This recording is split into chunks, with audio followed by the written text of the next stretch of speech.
Hi hello నమస్తే welcome to Maruti రైతు నేస్తం. రైతు మహాసోదరులందరికీ ఏరువాక పౌర్ణమి శుభాకాంక్షలండి.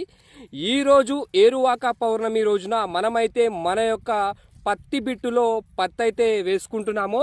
సో చూసుకోవచ్చు, మనం ఎంచుకున్నటువంటి వెరైటీ కనుక చూసుకున్నట్లయితే రాశి వారి స్విఫ్ట్, అదేవిధంగా వసంత్ సీడ్ వారి ముద్ర అనేటువంటి ఈ రెండు వెరైటీని వేసుకోవడం జరిగిందండి.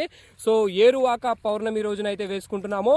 రేపెల్లుండి నుంచి వర్షాలు అనేవి మనకు అధిక మొత్తంలో ఉన్నాయి. అదేవిధంగా ఈరోజు మంచి రోజుని మనమైతే ఈ యొక్క పత్తి గింజలైతే వేసుకుంటున్నాము, చూసుకోవచ్చు. సో రైతు మహాసోదరులందరికీ మరొకసారి ఏరువాక పౌర్ణమి శుభాకాంక్షలు తెలుపుతూ ఈ సంవత్సరం పంటలు మంచి దిగుబడిని అందించాలని, ఈరోజు ఏరువాక పౌర్ణమి రోజున పెడుతున్నటువంటి యొక్క పత్తి సరిగా మంచిగా మొలకెత్తి మంచి దిగుబడిని అందించాలని మనసారా కోరుకుంటున్నానండి. సో దీనికి మీ దీవెనలు కూడా చాలా అవసరం. Thank you friends, thank you so much for watching.